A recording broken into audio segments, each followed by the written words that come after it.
city of Lagos never really sleeps. Even at midnight, its air vibrates with engines, laughter, and sirens. And above the noise, high in the glittering towers of Ikoi, a single man believed he owned it all.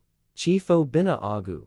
People called him the Lion of Lagos. He liked that name. It sounded strong, dangerous, and that was how he lived. When he spoke, people listened. When he wanted something, people bent. For 30 years, he built his empire with sharp hands and cold eyes. He crushed small men to reach big heights. He smiled, while others wept. But power is a seed that never sleeps. It grows until it eats the soil. The celebration that Friday night, the Echo Atlantic Hall glittered with gold light. The richest men and women in Nigeria filled the room. Cameras flashed. Musicians sang his praise. On the giant LED screen behind the stage, his face beamed Chief Obinna Agu, the man who made a nation proud. He wore a white agbada stitched with gold threads. His laughter shook the air. His handshake carried the weight of a promise nobody dared to test. Politicians, actors, businessmen, everyone bowed a little too low. "Chief, you are a legend," shouted Senator Okafor, raising a glass. Obinna smiled. "Legends are only men who refuse to fail," he replied. The crowd clapped. Reporters scribbled every word. Yet behind that powerful smile, his heart thumped too fast. He felt the pain again, the sharp one that had been visiting him for weeks. He pressed his chest gently, pretending to fix his agbada. No one noticed. The music was too loud. The warning earlier that week his doctor had said, "Chief, your blood pressure is high. You must slow down." He had laughed. "Slow down? My friend, money does not wait for rest." He swallowed pills with champagne and went to meetings until midnight. Now, under the stage lights, his vision blurred. He blinked hard, willing the dizziness away. The governor was waiting to shake his hand. He could not look weak. Not tonight. The master of ceremony called his name again. "Ladies and gentlemen, please welcome the man of the decade, Chief Obinna Agu." The hall erupted. He stepped forward, waving, smiling, every camera chasing his face. He opened his mouth to speak, then the microphone slipped from his hand. The foldy world tilted. The lights stretched into long ribbons of white. He heard gasps, a woman scream, then nothing but the thunder of his own heartbeat. "Chief! Chief!" Hands grabbed him. Someone shouted, "Call the ambulance." His body hit the stage floor. His agbada spread like broken wings in that short darkness. Before he fainted, he saw faces he had forgotten. Men he cheated. Workers he fired. A woman crying behind a closed gate. They circled his mind like ghosts demanding payment. Then everything went quiet. St. Grace Hospital. Rain was falling when the ambulance reached St. Grace Hospital. The driver jumped out, shouting for help. Nurses ran forward with the stretcher. Cardiac arrest. Possible stroke. One of them yelled. Inside the emergency room, doctors moved fast. Machines beeped. Lights blinked. Voices filled the air. They fought for him for hours. At his eyes opened. He was alive. He saw the white ceiling, the metal rails, the slow drip of medicine into his vein. For the first time in years, he felt small. A quiet female voice spoke beside him. "Good morning, sir. You're safe now. Please don't move too much." He turned his head. Standing there was a young nurse in a clean uniform, her face calm, her eyes kind but firm. Her name tag read, Kioma Naji. First words, "Who are you?" He croaked. His throat was dry. "I'm your nurse, sir. My name is Kioma. You collapsed at an event. You've been here for 2 days. 2 days? He tried to sit up. Pain shot through his chest. "No, I have meetings, contracts, people waiting." She placed a gentle hand on his arm. "They can wait, sir. Life first." He frowned. "Young woman, do you know who you're talking to?" "Yes," she said softly. "I know. But the body doesn't care who we are. It only listens to how we treat it." He stared at her, surprised by the courage in her tone. Inside his mind, Chief Obinna was not used to correction, especially from a nurse barely older than his youngest staff. Yet there was something about her voice, steady, respectful, and warm, that kept him quiet. He turned his face away. "Where's my personal doctor? Where's Kelvin?" Dr. Kelvin is on his way, sir, she replied, adjusting the drip. Please, close your eyes and rest. He wanted to argue, but his eyelids felt heavy. As he drifted back into sleep, her quiet humming filled the room. A soft, old hymn, one he had not heard since his mother's burial. For the first time in years, the lion slept without fear. Chiamawen. The room finally fell silent. Kioma sat on the stool beside him and breathed deeply. She had worked in St. Grace for 3 years, but this was her first time caring for a man so powerful. Everyone in the hospital talked about him: the cars, the security men, the money. They said he owned half of Lagos, but to her, he was just another patient, flesh, blood, and breath borrowed from God. Still, as she looked at him sleeping, something twisted gently inside her heart. Not pity, something deeper, something mixed with old memories. Because long before she wore that white uniform, she had known this name, Chief Obinna Agu, the Agu. 12 years ago, her father, Mr. Naji, owned a small palm oil company. He was proud but honest. He dreamed of building a factory to employ young men from the village. Then the investors came, men from Lagos led by a certain Chief Obinna Agu. They promised partnership but demanded ownership. When her father refused, they crushed him. They bribed his suppliers, bought his lands, and spread lies about him. Within a year, everything was gone. The shock broke him. He died the next rainy season. Kioma remembered her mother holding his body and crying into the night. That name, Obinna Agu, burned into her mind like fire. And now, years later, that same man lay helpless under her care. The choices could have refused the assignment. She could have asked the matron to change her ward, but something in her heart whispered, stay. She thought of her mother's words, my daughter, forgiveness does not make the other person pure. It keeps your heart clean. So she stayed. Every morning she checked his pulse, changed his dressing, helped him sit. Every night she prayed quietly that God would give her strength not to hate. He was rude, demanding, sometimes cruel, but she smiled through it all. Her calmness confused him. Her peace annoyed him. Yet every day, he found himself waiting for her footsteps. The lion in Akajide's past. Chief Obinna grew stronger, but the walls of the hospital felt like a cage. He missed his office, his meetings, his men calling him, sir, every 10 seconds. He barked orders into his phone even while hooked to oxygen. Kioma would shake her head. Sir, your blood pressure rises each time you shout. Please, keep calm. He glared. You think peace builds empires? No, she said simply, but it keeps them standing. He had no answer for that. Night thoughts. That night, he couldn't sleep. The beeping machines echoed like a clock counting down his pride. He looked at his reflection in the dark window, pale face, tired eyes. Was this the same man who terrified governors? Was this the lion everyone feared? He sighed. For the first time, fear crawled quietly into his heart. Outside, Kioma sat in the nurse station, writing her report. She paused, closed her eyes, and whispered a prayer for him. Lord, soften his heart. Even if he never knows who I am. The rain began again, soft, forgiving rain. Morning came slowly through the curtains of the private ward. The smell of disinfectant mixed with the soft fragrance of fresh flowers. A visitor had left. Chief Obinna woke to the sound of birds outside the window, something he hadn't heard in years because his mansion walls were too thick for birdsong. He blinked at the white ceiling, then at the drip running quietly beside him. He was alive. He didn't know whether to be grateful or angry. Dr. Kelvin Okoro arrived wearing his usual expensive perfume and an even more expensive smile. Ah, my lion, he said, forcing laughter. You scared all of us. The news almost buried me alive. Obinna managed a thin grin. I don't die that easily. Kelvin's voice lowered. Still, you have to slow down. The heart is not a factory machine. It needs rest. Obinna looked away. Rest is for the poor, Kelvin sighed. Then learn to be poor for a while. You almost lost everything.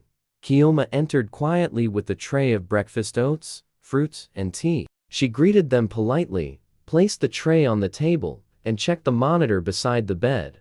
Kelvin smiled at her. Our angel nurse. Good morning, doctor. When she turned to leave, Obinna spoke. Leave the oats. I'll have jollof rice later. Keoma looked at him, calm as ever. No rice yet, sir. Your body needs light food. He frowned. Young lady, are you my doctor? She met his eyes. No, sir. But your doctor agrees with me.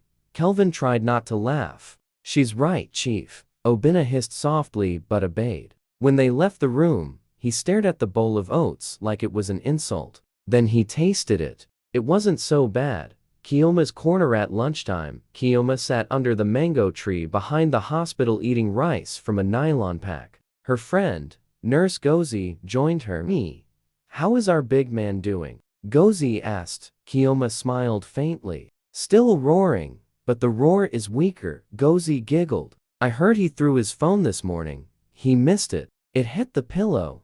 Both laughed softly. Then Gozi's tone changed. You still haven't told him who you are? Keoma shook her head. No, what good will it do? Revenge won't bring my father back.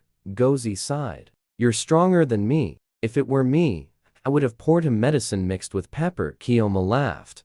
Gozi. But when the laughter faded, her eyes softened. Maybe God wants to heal him through the same people he hurt. Maybe that's why he sent me. Gozi looked at her friend with admiration. Keoma, your heart is too clean for this world. Keoma smiled quietly. Maybe the world just needs more cleaning. The night later that night, Obinna couldn't sleep again. The clock ticked loudly, and every tick felt like judgment. He pressed the nurse bell. Keoma entered moments later, her hair wrapped neatly, her steps light. You called, sir? Yes. I can't sleep. Do you want pain medicine? No, he hesitated. Just talk to me. The silence is too loud. She sat on the chair beside him, surprised but calm. What do you want me to say? Tell me, how do you people live with so little? He asked suddenly. She blinked. Little? Yes. Small salaries, no cars, no mansions. Doesn't it bother you? She thought for a moment. Sometimes. But peace feeds me more than food. He stared at her. Peace, he repeated slowly, as if tasting a strange word. Peace doesn't pay school fees. She smiled gently. It pays the souls, sir. He said nothing more, but his eyes stayed on her until sleep finally took him. Storm and rain returned the next evening. Thunder rolled across the lagoon. Obinna dreamt he was standing on a mountain made of money. Beneath it, people cried, calling his name. He tried to throw them coins, but the coins turned to stones and hit them. Blood filled the mountain. He woke up sweating. Keoma came quickly when she heard his shout. Are you okay, sir? He wiped his face. Just a dream. She handed him water. Sometimes dreams tell the truth our eyes refuse to see. He drank quietly. I've done things, nurse. Things that made me who I am. The world doesn't remember good men. It remembers strong ones. She said softly. Maybe being strong is not the same as being good. He looked at her for a long time, then whispered, You talk like my mother. That made her smile, then listen like a son. The window. A week later, he was strong enough to walk with a stick. Every afternoon, she helped him to the big window overlooking the hospital garden. Children of patients played there, chasing kites. He watched them and said, almost to himself, they have nothing, yet they laugh. Keoma nodded. Maybe laughter is what keeps them rich. He glanced at her. You sound like a preacher. No, sir. I just see life differently. He looked back at the children. Teach me how to see like that. Dr. Kelvin's warning in his office. Dr. Kelvin sipped coffee and shook his head when Keoma gave her report. Chief Obinna is improving fast, she said. Kelvin smiled. Good. But careful. The man is complicated. He likes control. He might mistake kindness for weakness. Keoma replied. Kindness is never weakness, doctor. Kelvin studied her face. You remind me of someone I used to know, someone who believed the same. She broke her heart. Keoma smiled. Then maybe she planted something good. A different morning 12 weeks later. Sunlight filled the ward. Obinna asked for the newspaper, but spent more time watching Keoma arrange the flowers. He said, You walk like you don't rush for anything. She looked up. I hurry only when someone is dying. Everything else can wait. He chuckled softly. You might be the first person ever tell me to wait. You might be the first to listen. He laughed again, a real laugh this time. Surprised even hadn't seen strengths that afternoon, Kioma visited the hospital chapel. She knelt quietly, whispering thanks for patience and strength. She didn't notice that Obinna, taking a slow walk with his stick, paused at the open door and saw her praying. For a long moment he just watched. Something inside him stirred a memory of faith long forgotten. He turned away quickly, embarrassed by the warmth in his chest. Back in his room, he whispered to himself, "What kind of woman are you, Kioma Naji?" The phone calendar that day, his son Kamsi called. "Dad, how are you feeling?" "Alive," Obinna answered dryly. "And you?" "Busy. The board wants updates. People are nervous. Let them be. A company can run a few weeks without me. Are you sure you're okay? You sound different." Obinna smiled faintly. "Maybe I am." When the call ended, he looked at the nurse writing notes by the bed. Different indeed, he thought. Night fell with the slow sound of the sea against the Lagos shore. Inside the ward, the machines blinked gently. Kioma finished her rounds and looked once more at the sleeping man who once destroyed her father. She whispered, "Maybe tomorrow he'll learn a little more." The room remained quiet, except for the rhythmic beeping, a heart rediscovering its rhythm, a soul beginning to stir. By the third week, the hospital felt like another world to Chief Obinna. No bodyguards, no secretaries, no noise of wealth, only footsteps, medicine, and the quiet voice of one nurse who somehow made silence feel safe. He had begun to wake early just to hear that voice. At 6 each morning, Kiyomi entered, drew the curtains, and said the same gentle words, "Good morning, sir. A new day is here." The sentence was small, yet it carried something he couldn't name. It sounded like forgiveness. He would pretend to be half asleep so she would not see the tiny smile that formed before he answered, "Good morning, Nurse Kioma.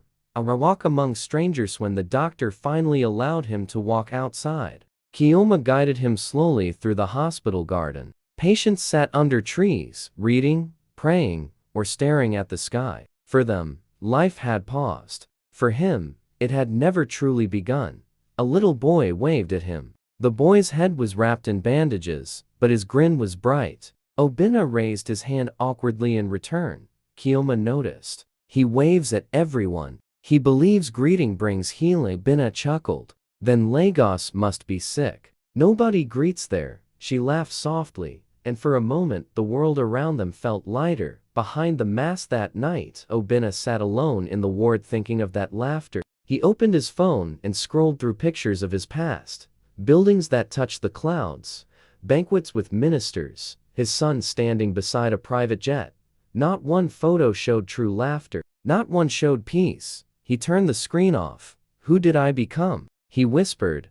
Mama Nkechi's visita. A week later, Kioma's mother visited the hospital to bring her daughter home-cooked food. She carried a basket of jollof rice, fried plantain, and prayers. "Good afternoon, my pike," Mama Nkechi said, hugging Kioma tightly. "You're too thin. Are you feeding the patients more than yourself?" Kioma laughed. "Mama, I'm fine." Obinna saw them from the window. There was something familiar in that woman's face, an echo of a past he had buried. He didn't remember yet, but the memory waited, patient as a snake in grass. That evening, Kioma found a small card on her table. Inside, Chief Obinna had written, "Thank you for not giving up on difficult patients." It was the first time he had ever thanked a worker in writing. She smiled, folded the card carefully, and whispered, "Maybe the stone is turning to flesh." The television interview. Next day, a news crew arrived to interview him about his recovery. Reporters filled the corridor. Cameras glared like hungry eyes. "Chief, how are you feeling after the scare?" one asked. "I'm alive," he said simply. "Any plans to slow down?" He looked at Kioma standing behind the reporters, and for the first time answered truthfully, "Yes, I think it's time to learn something money never taught me." The reporters waited for more, but he said nothing else. The clip went viral that evening. People wondered what had changed the Lion of Lagos. Kamsi's return. 2 days later, his son Kamsi arrived from London. Designer clothes, sharp cologne, eyes full of impatience. "Dad, you look different." "I am," Enna said, smiling faintly. Sit down. Kamsi dropped into the chair. The board wants you back. Stocks are falling. Anna shook his head. Let them fall a little. Maybe it will teach them balance. Kamsi stared. You're joking. I'm resting. Since when do you rest? Since a nurse taught me to breathe. Kamsi frowned. A nurse? Obinna only smiled. One day, you'll understand. The market dreamt that night. Obinna dreamed he was walking through a dusty market. Children ran between stalls. Women sold yams and pepper. Then he saw a familiar face, Kioma's mother, younger, crying beside a man collapsing to the ground. He tried to run to them, but his feet sank into mud made of money. He woke gasping, the echo of the woman's scream still ringing. A visit of gratitude the following morning, he asked Kioma, do you have family here? She hesitated. Yes, sir, my mother. We live in Surler. Invite her, he said. I want to thank her for raising someone like you. Kioma looked uncertain. She's a simple woman, sir. So was my mother, he said quietly. When Mama Nkechi came again, the meeting was polite, gentle, full of small smiles. But inside Obinna, the dream's echo whispered louder. Something about her eyes, he had seen them before, long ago, across a meeting table filled with contracts and lies. The mirror moment later that night. Unable to sleep, he walked slowly to the bathroom mirror. His reflection stared back, older, weaker, but strangely human. He remembered the words of the nurse. Peace feeds me more than food. He whispered to the mirror, then I have starved for years. The gift. When Kioma arrived the next morning, she found a small bouquet of white lilies on her desk, with a note, for the nurse who reminds me that breathing is also living. She smiled, but said nothing. She simply placed one lily in a glass cup beside his bed. Dr. Kelvin's suspicion in the staff room. Dr. Kelvin teased her. So the line brings flowers now? Kioma, are you sure you're not working miracles? She laughed. Maybe God is. Kelvin nodded thoughtfully. Whatever you're doing, keep it. The man is changing. Yes, she said softly. But change is fragile. One truth can break it.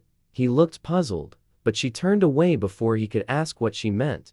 Evening walk. The evening sky burned orange over Lagos. Kioma walked beside him as he leaned on his stick. People passing the hospital gate recognized him and whispered, "Is that Chief Obinna?" For once, he didn't care. He said quietly, "Nurse Kioma, when I leave here, what should I do first?" She thought for a moment. "Go home. Apologize to your heart," he smiled. "And after that, find someone to bless instead of someone to beat." He laughed. "You make it sound easy." "It's not," she replied. "But it's right." Silent prayer that night. As the hospital lights dimmed, Kioma whispered a prayer by his bed. "Lord, thank you for softening what pride once hardened. But if truth must come, let it heal, not destroy." She didn't know that her prayer would be answered soon in a way none of them expected. Outside, the city buzzed with life. Inside, two souls walked quietly toward the same crossroad, one seeking forgiveness, the other offering it without words. Morning drifted in through half-drawn blinds. Chief Obinna sat up slowly, a book of Psalms open on his lap. Kioma had left it there the previous night when she saw him restless. He had never cared for scripture before, but a line caught him, "A broken and contrite heart, O Lord, you will not despise." He read it again and again, till the words began to sound like a whisper from somewhere deep inside him. Whispers of the pastas. Kioma entered with breakfast. He looked at her differently, almost with curiosity, almost with fear. "Do you believe in mercy, Nurse Kioma?" "Yes, sir, even for monsters?" She set the tray down quietly. "There are no monsters in God's eyes, sir. Only people who forgot how to love." Her answer sank into him like slow rain. He nodded, pretending to eat, but his hands trembled slightly. News from the city later that day. Dr. Kelvin arrived with a newspaper. "Chief, your companies are on the front page again. The papers say you've gone soft." Obinna smiled faintly. "Maybe softness is the strongest thing left in me." Kelvin raised an eyebrow. "You, of all people, saying that?" "Yes," Obinna said. "A nurse taught me." They both laughed, though Kelvin's laughter carried surprise. A letter arrives in the afternoon. A courier dropped an envelope at the hospital reception. It was addressed to Chief Obinna Agu in shaky handwriting. Kioma brought it in. He tore it open slowly. Inside was a letter from an old associate one he had ruined years ago. You took everything from me, Chief. I hope your heart still beats. Mine no longer knows peace. Obinna folded the letter and stared at his reflection on the window pane. Kioma waited silently, feeling the weight of words she didn't yet know.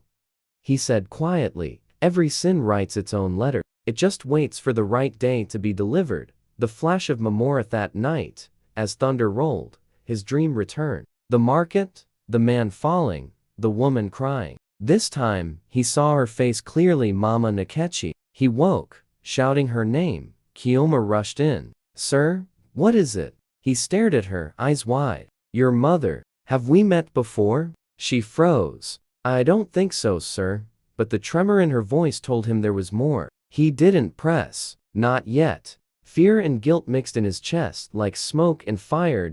An honest talked. Days later, the rain stopped. He sat near the window while Kioma changed the flowers. Tell me something about your father, he said. Her hand paused. My father was a good man. Too good for the world he lived in. What did he do? He ran a small business. He helped people. But powerful men crushed him. Obinna's throat went dry. Crushed? Yes. They took everything, and he died early. But my mother taught me not to hate them. He swallowed hard. And did you listen? She looked at him, eyes gentle. I'm here, aren't I? He turned away quickly. You shouldn't have told me that story. It makes me feel unwell. Maybe unwell is the first step to healing, she said softly. The visit from Powerth that evening.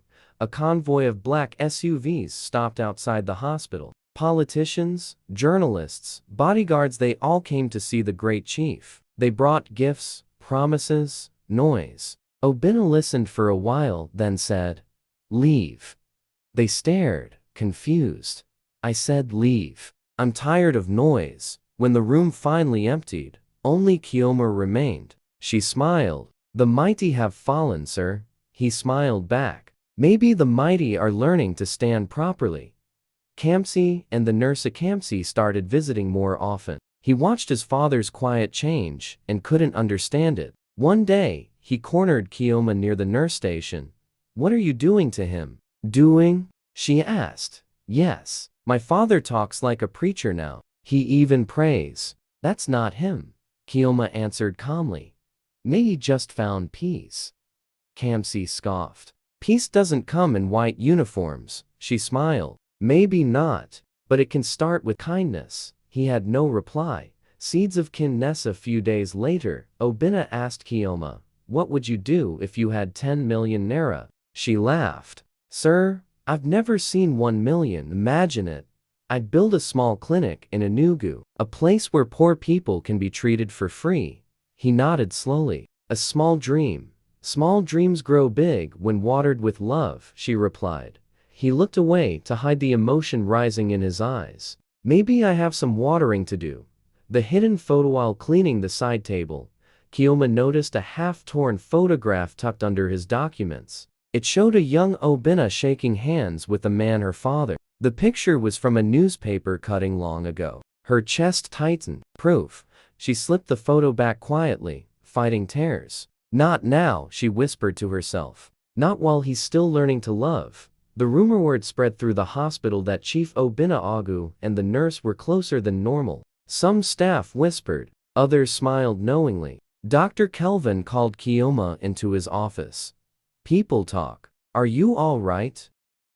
A week later, Obinna insisted on traveling to Enugu for business closure. Kioma went along as part of his medical supervision. It was her first time returning home since becoming a nurse. As the car rolled through the old streets, memory stabbed her heart. Her father's factory gate. The field where he used to watch the sunset, now empty and rusted. Obinna noticed her silence. You know this place? She nodded.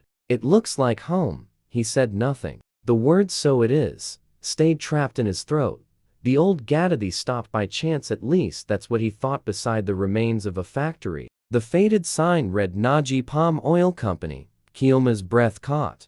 He stepped out slowly, leaning on his stick, staring at the ruins. Weeds covered the yard. The gate hung crooked, a ghost of iron. He whispered, "I remember this place." Keoma's eyes filled. "So do I," he turned sharply. "How?" She took a deep breath. "Because I lived here."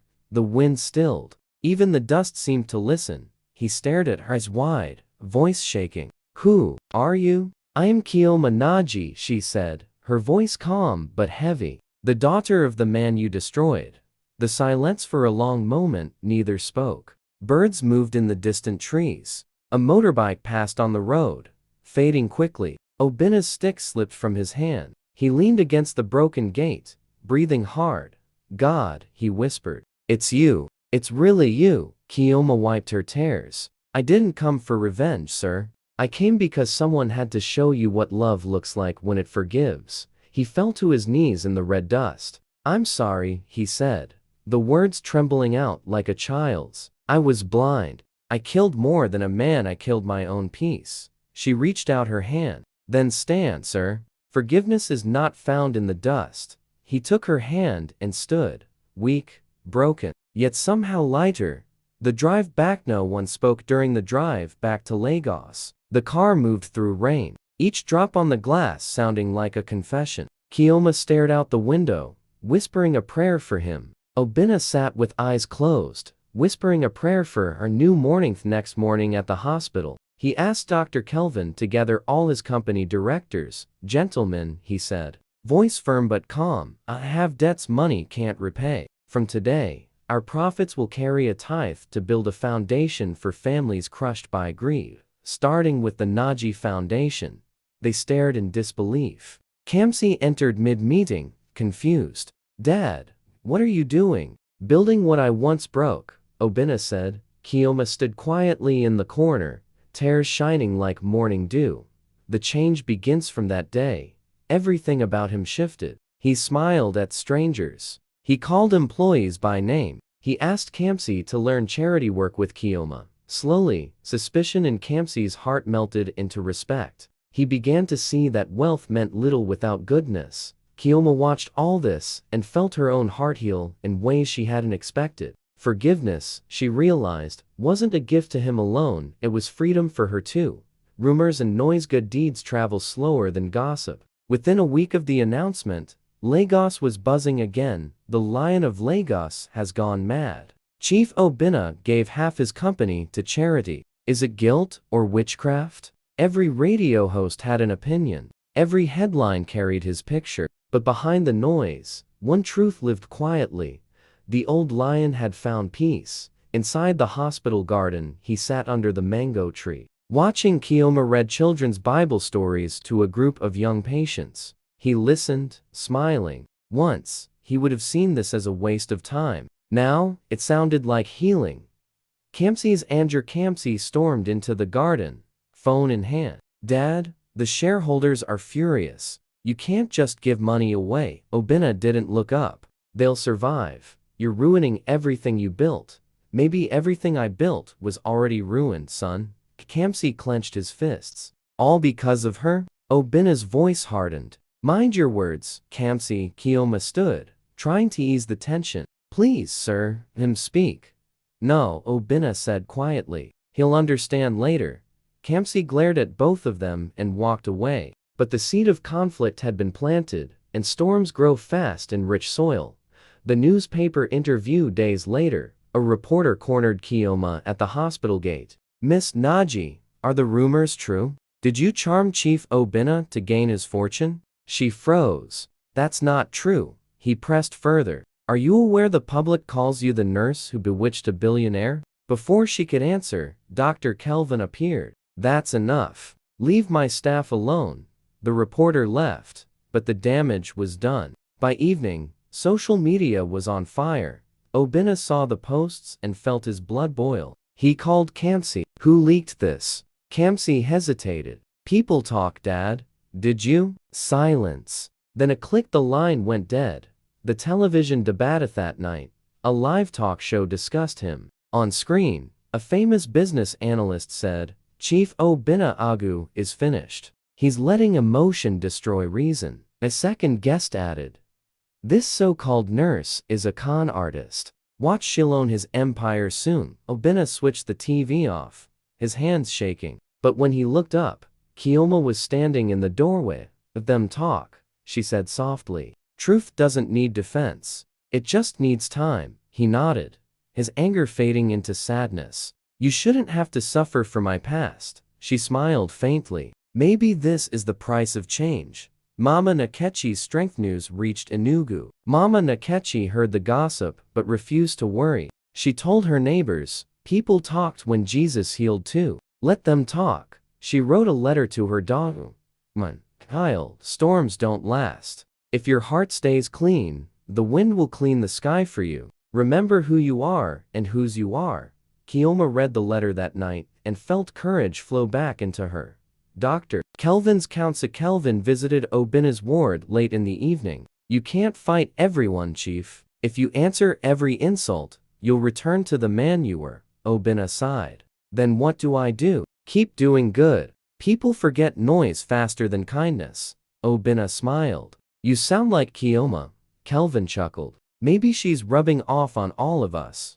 A public apology. 3 days later, Obinna called a press conference. The hall was packed. Cameras clicked like insects. He walked to the microphone, slower than before, his stick tapping the stage. "Some of you think I'm crazy," he began. "Maybe I was, but not for the reason you think. I was crazy for power, blind for profit. Today I'm sane enough to know that love is the only investment that never fails," reporters murmured. He continued, "This nurse did not bewitch me. She reminded me I still have a soul."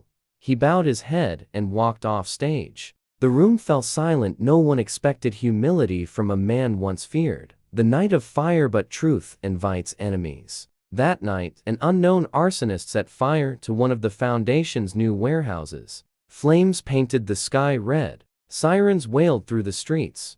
Obinna rushed to the site despite doctors' orders. Kioma followed, coughing in the smoke. Firefighters fought the blaze. In the chaos, Obinna stumbled.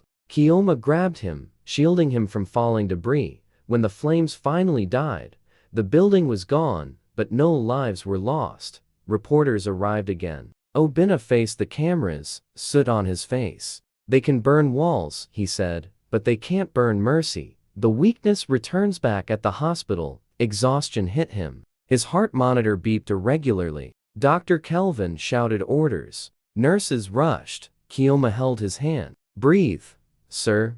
Don't give up now." He looked at her through pain. "If I die tonight, promise me you'll keep the Foundation alive." "You're not dying," she said firmly. "You're living." "Live, sir. Live to finish your change." Minutes stretched. The beeping slowed, then steadied. He closed his eyes, tears sliding down his face. "You never give up, do you?" he whispered. "Never," she replied. "You taught me that patience is stronger than fear." That night, they stayed in a small guest house. The moon poured silver light through the curtains. Kioma couldn't sleep. She stepped outside to the balcony and found Obinna there already, staring at the stars. "You should rest," she said. "I was thinking," he replied, "about how I used to chase everything shiny. Yet the best things like peace don't shine. They glow." She smiled. "Glow lasts longer than shine." He chuckled. "You always have the last word. Only when it's true." They stood together in silence. Two lives joined not by blood, but by grace. The next day in the morning, they returned to Lagos. At the airport, reporters recognized them, but approached with respect this time. They asked for a few photos. Obinna agreed. One journalist said, "Chief, people say you're a new man. What changed you the most?" He pointed at Kioma. "Meeting someone who didn't hate me when she had every reason to." Kioma smiled humbly. "And meeting someone who learned that loving again is possible." The cameras clicked, and the picture traveled across Nigeria, a billionaire and a nurse standing side by side. Proof that kindness can rebuild anything. The Foundation expands back in Lagos. Work increased. The Foundation built new clinics, trained nurses, and opened scholarship programs. Obinna became its chairman. Kioma directed the medical wing. Kamsi managed operations. The city that once mocked him now celebrated him. People whispered on the streets, the lion turned shepherd. At the grand reopening of St. Grace Hospital, Dr. Kelvin presented him with an award for transforming pain into healing. Obinna smiled. The real award is this hospital filled with hope. Kioma clapped quietly, her heart full. The storm within, but even light can cast a shadow. One evening, alone in his study, Obinna felt a sharp pain in his chest again. It wasn't as strong as before, but it reminded him that life is fragile. He looked at a framed picture of the foundation's first beneficiaries' children playing under a banner that read "Love builds stronger than power." He whispered, "If I die today, at least I died learning to love." Then, as if God heard